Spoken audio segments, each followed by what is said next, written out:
Attends, il a raison. Annie ou moi aussi, je le préfère. Vous préférez Tchombe Lumumba? Oui, non, je préfère Tchombe, mais pas Lumumba. Lumumba, est-ce un fou? Est-ce un héros? Est-ce un dictateur? Dans la résidence qu'il occupe et qui est celle de l'ancien gouverneur, nous sommes allés lui poser cette question. Qui êtes-vous, monsieur Patrice Lumumba?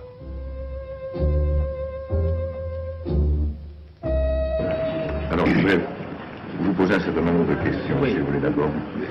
Je voulais savoir quel âge vous avez. J'ai 35 ans. Et où êtes-vous né? Je suis né dans le territoire de Katakokombe, dans la province du Kasaï. On m'a dit que c'était le centre de l'Afrique. Est-ce que c'est vrai? Mais le Kasaï, c'est précisément au centre du Congo. Au centre du Congo? Je ne sais pas situé si c'est pour des vues géographiques, c'est au centre de l'Afrique, mais en tout cas, la province du Kasaï est située au centre du Congo. Est-ce que je peux vous demander ce que faisaient vos parents? Mes parents sont des cultivateurs. Ils sont encore vivants, bien portants. Et ils sont au village. Vous avez commencé vos études à quel âge? À l'âge de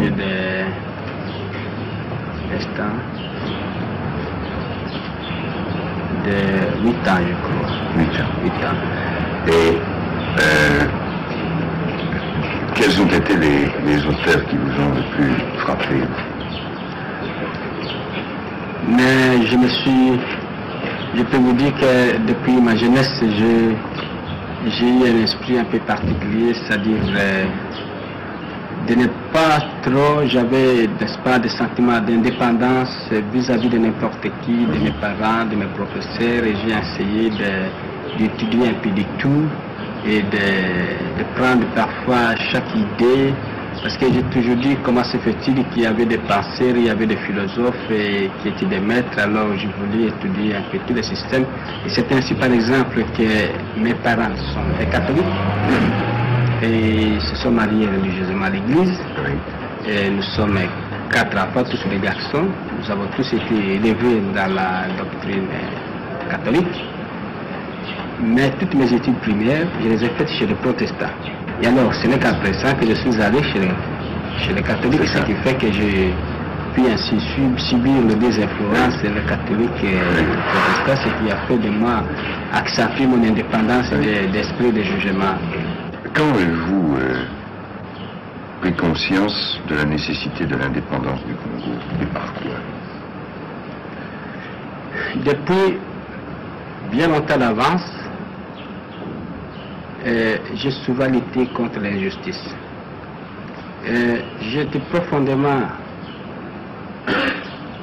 éduqué dans la doctrine, pour ainsi dire, vraiment chrétienne. J'avais ce sentiment et mon père, ma mère m'ont toujours dit il ne faut pas être méchant, il faut être bon envers les gens, même quand on vous a frappé, il ne faut pas répondre.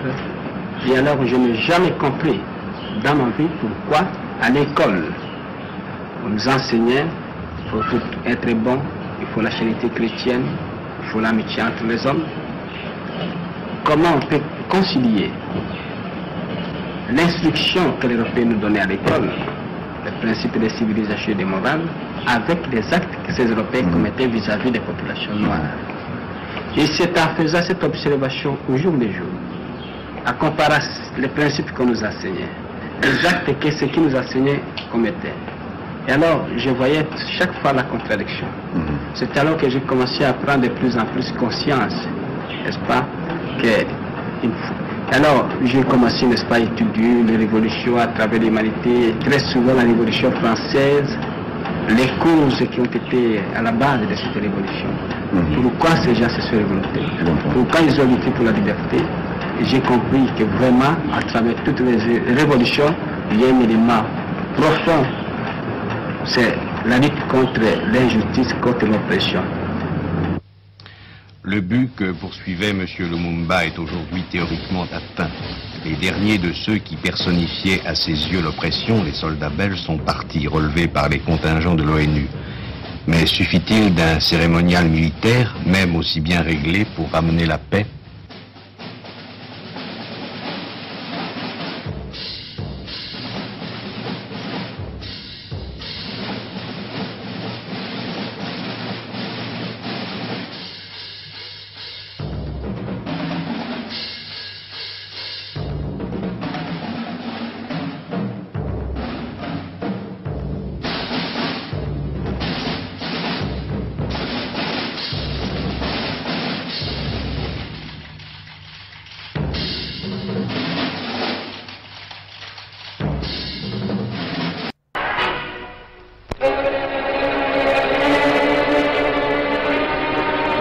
C'est dans l'émeute et le sang que se sont déroulées les premières heures de la nouvelle République congolaise, née de l'ex-Congo belge. Léopoldville reste encore vide et muette, prostrée dans la stupeur et l'effondrement après les violences des derniers jours. Magasins dévastés, immeubles incendiés, automobiles brûlées, c'est le décor sinistre de la capitale à l'heure de l'indépendance. Aussi les Européens qui restent ont demandé des armes. On leur en a donné. Les familles vont choisir dans ces dépôts disparates de quoi tenir tête. Mais la plupart s'efforcent de partir. On les voit avec leurs valises empilées, abandonner souvent leur voiture à l'embarcadère pour passer de l'autre côté, à Brazzaville, où drapeaux français et congolais flottaient côte à côte. Depuis l'émeute tragique, c'est par milliers que les Européens de Léopoldville, dépouillés et parfois blessés, ont cherché refuge dans l'ex-Congo français, où le président de la jeune République, l'abbé Fulbert Youlou, est venu au débarcadère de Brazzaville leur apporter ses encouragements.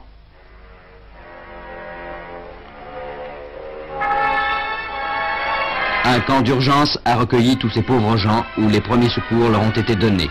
Jusqu'à présent, près de 4000 personnes ont pu passer le fleuve et trouver ici un abri. Dans cette circonstance dramatique, la jeune République du Congo et son président, l'abbé Fulbert Youlou, ont manifesté un souci de solidarité qui les place à l'ordre du jour de l'humanité.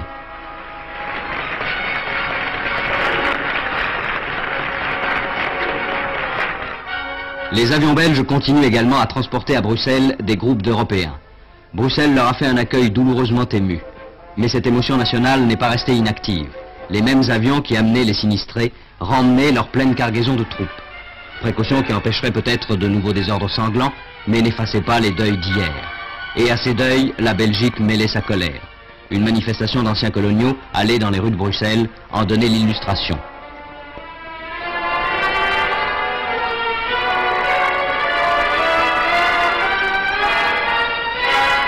L'ONU était saisie de la question. Le délégué belge devait, devant l'Assemblée, évoquer dans leur tragique nudité les dramatiques journées. Ces troubles ont pour cause la mutinerie des forces de l'ordre de la jeune République. Car nul, et je tiens à le souligner, ne songe à remettre en cause l'indépendance du Congo, ni la validité de la recommandation formulée par ce Conseil il y a une semaine à peine. Les assurances les plus formelles ont d'ailleurs été données à ce sujet par le gouvernement de Bruxelles, et chacun de nous n'a qu'un désir, celui d'aider ce jeune État à développer chez lui l'ordre, la paix et la prospérité. Dans Léopoldville, bouleversée par la révolte, la gendarmerie restait la seule force congolaise devant l'armée mutinée. Elle avait rétabli le calme, un calme relatif sans doute, mais les mutins occupaient toujours l'aérodrome, coupant toute communication avec l'extérieur. Ce fut donc aux troupes belges de libérer l'aérodrome et les quelques centaines de civils prêts au départ qui s'y étaient entassés et qui se trouvaient à la merci des émeutiers. C'est dans le sifflement des balles que les réfugiés de l'aérodrome eurent le sentiment de leur délivrance.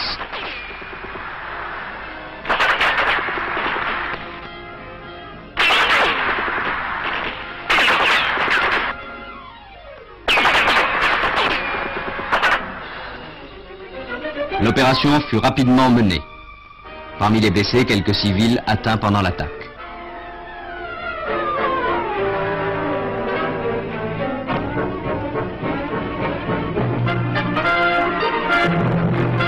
Quelques soldats congolais faits prisonniers devaient être libérés par le commandement belge après une intervention de M. Miombo, ministre sans doute trop libéral que M. Lumumba devait démissionner depuis.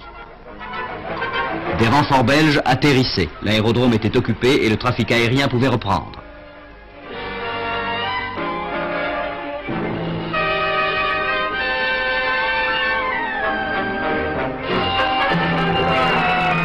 Qu'allait-il se passer à Léopoldville?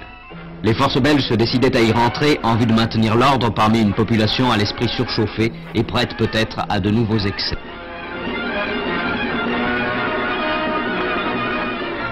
Excès que l'intervention même du ministre des Affaires étrangères, M. Bomboko, n'était pas toujours susceptible de contenir.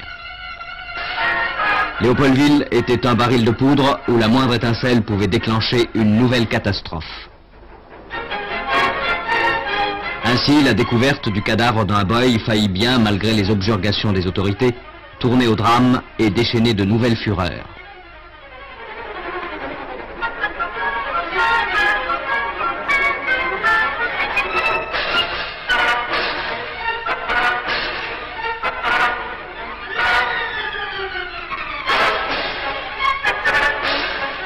C'est dans ces circonstances que l'ONU décidait d'intervenir. Les troupes du Ghana, commandées par le général Alexander, arrivaient les premières pour rétablir l'ordre.